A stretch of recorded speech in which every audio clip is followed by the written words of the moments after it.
Before we get to our forecast, let's briefly recap what happened with our March 14th through March 15th storm system.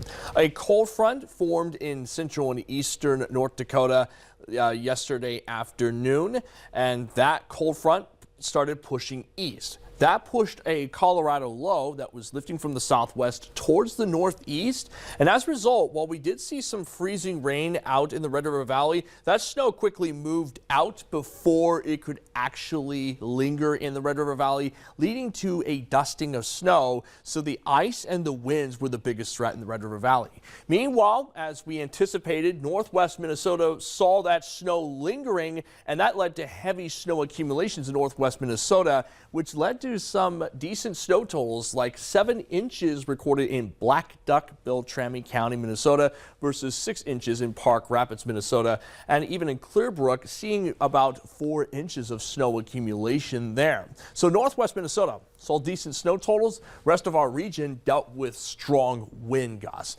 But heading into tonight, we're not dealing with that. Instead, we're looking at clear skies, lows in the teens for Sunday morning.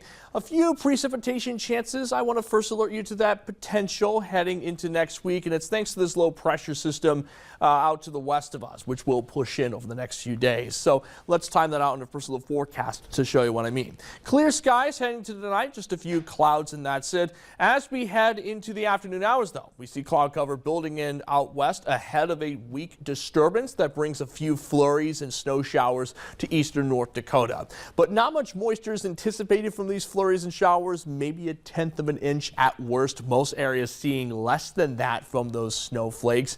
And by 7:20 p.m., those snow flurries and showers are dying out, leaving cloudy skies for Sunday night.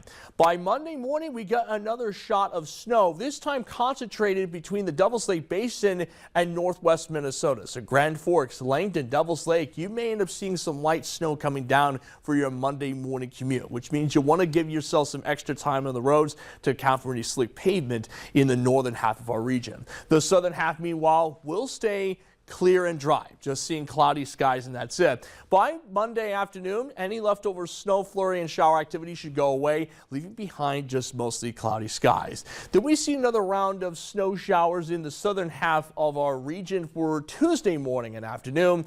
The rest of our region, though, should stay clear and dry, just cloudy skies, and that's it. Not much snow anticipated, again, in the northern half of our region, maybe up to 1 inch in northwest Minnesota and around 1/2 inch to 1 inch in northeast North Dakota. But that still means a few slick spots are possible. You may want to give yourself some extra time on the roads to account for that slick pavement in your morning commute. In short, again, isolated chances between Sunday and Tuesday, but the rest of next week is not looking bad. We're looking at mostly clear conditions heading next week. What about temperatures? We'll be in the teens for your morning commute, which means any snow-covered roads northwest Minnesota will stay frozen. Give yourself extra time on the roads to account for slick pavement. Climbing into the 20s for the afternoon commute. St. Patrick's Day, though, looking good, about as good as a rainbow on top of a pot of gold, with a temperature of 42 in Fargo, 42 in Wahpeton, 51 in Sisseton. Well, again, some snow showers in the northern half of our region during the morning commute on Monday. But otherwise, as we transition into the spring, it's going to feel like spring with sunny skies, highs in the 40s. Temperatures looking ideal after yesterday's storm. I'm excited about it. I'd say it's a good reward for dealing with that. Yeah, thanks, Joseph. A congressional measure to fund the government